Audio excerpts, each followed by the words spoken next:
اب دیکھیے جہاں تک ابن عربی کا تعلق ہے، ہمارے ہاں یہ دو اپوزٹ پولز ملتے ہیں بزرگوں میں. ایک انتہا پر ابن تیمیہ ہے رحمۃ اللہ علیہ، جن کے بارے میں نے آپ کو بتایا کہ انہوں نے اس طرح سمجھا ہے، اس طرح اترتا ہے اللہ جیسے میں یہ ممبر سے اتر رہا ہوں، یہ زیادتی ہے. لیکن بہرحال ایک فکر ہے، ایک سوچ ہے. قرآن اور حدیث کے بہت بڑے عالم تھے، بہت بڑے عالم، بہت بڑے عالم. دوسری انتہا پر ابن عربی ہیں جن کا فلسفہ میں نے آپ کو بتایا. تمام صوفیاء ابن عربی کو شیخ اکبر کہتے ہیں، الشیخ الاکبر، اور صرف الشیخ کہیں گے، دی شیخ، تو اس سے مراد ابن عربی ہوگا. اور ابن تیمیہ انہیں کہتے ہیں زندیق، ملحد. یہ دو انتہائیں ہیں.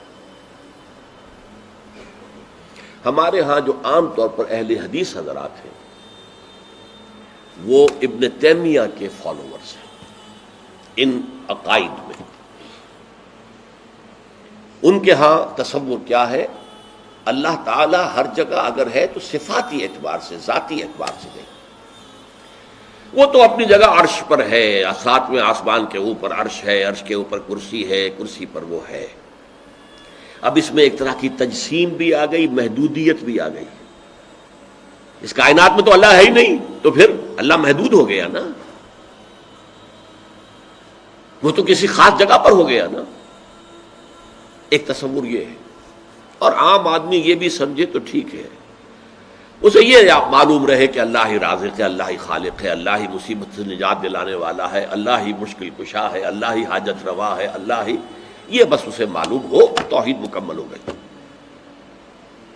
لیکن فلسفہ کچھ اور شے ہے، فلسفہ کچھ اور سوالات پیدا کرتا ہے. جیسے میں نے کہا ہے صفات ذات حق حق سے جدا یا عین ذات. اب یہ فلسفہ ہے.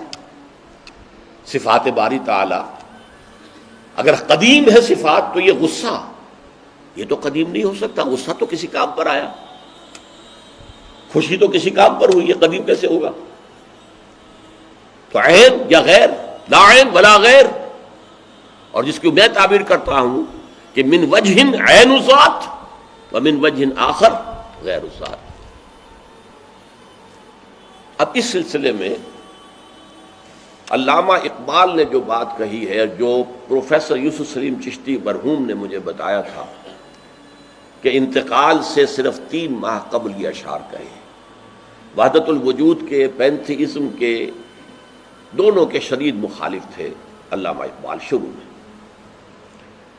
اسی لیے وہ حافظ کو بھی بہت بڑا گمراہ کن شاعر سمجھتے تھے، اس لیے کہ وحدت الوجود کے عامیانہ انداز میں جو ہے وہ شاعری میں جب اس کو آ گیا ہے تو عوام کے زبان پر جب چڑھا ہے تو وہ اس کے ڈانڈے پینتھیزم سے مل گئے، عوام کے اندر اس کا تصور یہ ہو گیا. لیکن آخر میں انہیں بھی آنا پڑا ہے. تو اے ناداں دل آگاہ دریاب، اے نادان وہ دل تلاش کر جو آگاہ ہو، ہر چیز سے واقف ہو. لا موجود الا اللہ دریاب، لا موجود الا اللہ. وہ جو میں نے آپ سے عرض کیا تھا نا کہ لا الہ الا اللہ کے 3 لیولز ہیں. لا معبود الا اللہ، لا مطاع الا اللہ، لا حاکم الا اللہ، ان الحکم الا للہ، لا رازق الا اللہ، لا خالق الا اللہ. اور دوسرا لیول لا مطلوب الا اللہ، لا مقصود الا اللہ، لا محبوب الا اللہ. اور تیسرا لیول لا موجود الا اللہ. ہمارے ٹاپ کے فلسفی اور صوفیاء اس لا موجودہ الا اللہ پر پہنچے. اور 12ویں صدی کے مجدد اعظم شاہ ولی اللہ دہلوی رحمۃ اللہ علیہ، انہوں نے اس میں قول فیصل کہا کہ محی الدین ابن عربی کی وحدت الوجود اور شیخ احمد سرہندی کی وحدت الشہود میں باریک سا فرق ہے تعبیر کا، ورنہ وہ ایک ہی ہے. اور اس کو انہوں نے عنوان دیا توحید وجودی. ہندوستان میں ہمارے بڑے ٹاپ کے شاعروں میں سے تھے عبد القادر بید الفارسی کے. اس وقت تک ابھی اردو کا وجود ہی نہیں تھا، اردو تھی نہیں ہندوستان میں اس وقت. تو شیخ عبد القادر بیدل جو ہیں وہ وحدت الوجود کے بہت بڑے قائد تھے. اور ان کی عظمت کا عالم یہ ہے کہ غالب کہتا ہے طرز بے دل میں ریختہ لکھنا اسد اللہ خان قیامت ہے، کہ بے دل کے انداز میں اردو میں شاعری کرتا، اردو فارسی میں کی، اردو کو ریختہ کہتے تھے پہلے، یہ نئی زبان جو بنی تھی ریختہ، طرز بے دل میں ریختہ لکھنا اسد اللہ خان قیامت ہے۔ لیکن وہ اسد اللہ خان بھی یہ کہتے ہیں جارو بلا بیار کہ این شرک فی الوجود با گرد فرش سینہ با ایواں برابر است۔ دیکھو اگر تمہارے سینے کے اندر شرک فی الوجود شامل ہے، یہ بھی ہے وہ بھی ہے یہ بھی ہے وہ بھی ہے، وجود متعدد ہے، خدا کا وجود علیحدہ ہے، ہمارا وجود علیحدہ ہے، تو یہ گرد کے مانند ہے جو تمہارے سینے کے ایوان پر جو تخت بچھا ہوا تھا اس کے اوپر گرد پڑ گئی ہے۔ اس گرد کو جاروب لا، لا موجود ہے الا اللہ، جاروب لا کی جھاڑو سے لا کر صاف کر دو، جاروب لا بیار کہ یہ شرک فی الوجود، وجود دو مان لیے تو شرک ہو گیا، وجود ایک ہی ہے۔ البتہ جب تعین ہو گئی کسی شے کی وہ وجود مختلف ہے، ذات باری سے علیحدہ۔ بہرحال یہ مباحث ہیں اس آیت مبارکہ سے متعلق، اور میں نے آپ کے سامنے ساری بات رکھ دی۔ نہ میں کسی کا مبلغ ہوں، نہ یہ دینی مسئلہ ہے، یہ فلسفے کا مسئلہ ہے۔ اب فلسفے میں بہت سے مسائل ایسے پیدا ہو گئے، سائنس کے مسائل ہیں کہ جو کتاب و سنت یا کم سے کم حدیث کی بعض چیزوں سے ٹکراتے ہیں، اب اس میں آدمی غور کرے گا، سوچے گا۔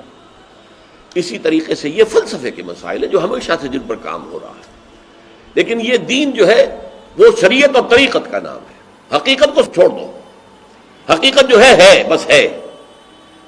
تم سورج مکھی کے پھول بن جاؤ، تمہاری توجہ ہر وقت اپنی اس ذات جو جس نے تمہیں پیدا کیا ہے، حقیقت تو وہی ہے، لیکن سورج مکھی کے پھول بن جاؤ۔ لیکن اسے آپ غلط کہیں، مجھے کوئی اعتراض نہیں، لیکن یہ کہ ایک شخصیت کو میں ایسے سے واقف ہوں جو اہل حدیث بھی کٹر تھے اور صوفی بھی بڑے تھے۔ یہ جو ہمارے ہاں مشہور ہے غزنوی خاندان، مولانا عبداللہ غزنوی آئے تھے اور وہ اپنے تصوف کی بعض آراء کی وجہ سے اور بعض اپنی اہل حدیثیت کی آراء کی وجہ سے افغانستان سے نکال دیے گئے تھے، غزنی سے نکال دیے گئے، تو امرتسر میں آ کر آباد ہوئے۔ ان کی اولاد ہے یہ غزنوی خاندان۔ ان میں مولانا داؤد غزنوی رحمۃ اللہ علیہ سے میرا بڑا قرب رہا ہے۔ ان کے پھر بیٹے تھے ابو بکر غزنوی، وہ معروف ہیں، کافی لوگ ان سے واقف ہوں گے۔ داؤد غزنوی رحمۃ اللہ علیہ یہ دو متضاد چیزوں کا مجموعہ تھے، تصوف بھی اور اہل حدیثیت بھی۔ عام طور پر اہل حدیث کی ساری توجہ ظاہر پر رہتی ہے، وہ باطن میں جھانکتے ہی نہیں، اندر نہیں جاتے، فلسفے سے کوئی تعلق ہی نہیں۔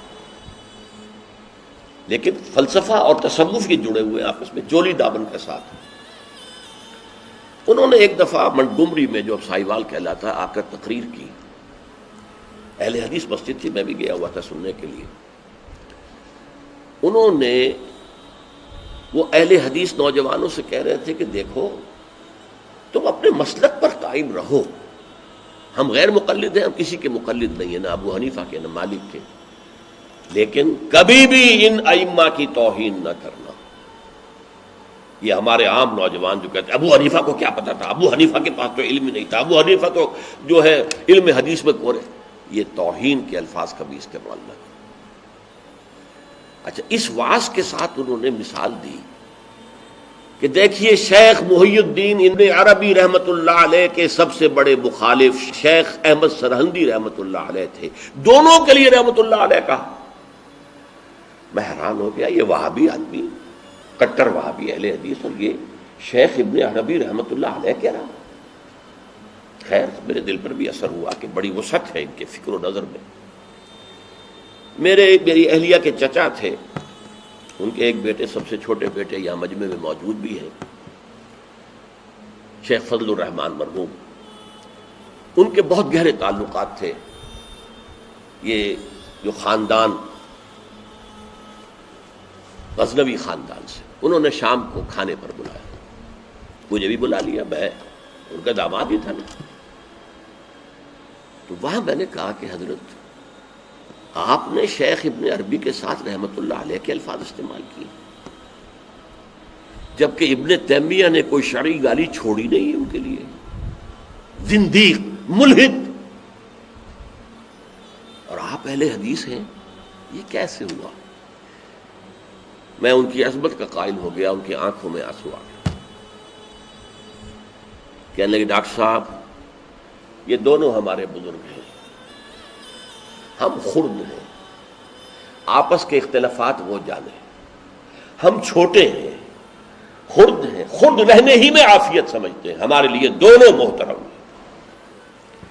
اور مسجد میں انہوں نے ایک مثال بیان کی تھی کہ شیخ احمد سرہندی رحمۃ اللہ علیہ نے شیخ ابن عربی کے بارے میں اپنے مکتوبات میں لکھا ہے، ما ذل بردار خان ایشانم لیکن چکنم معاملہ صفات باری تعالی است،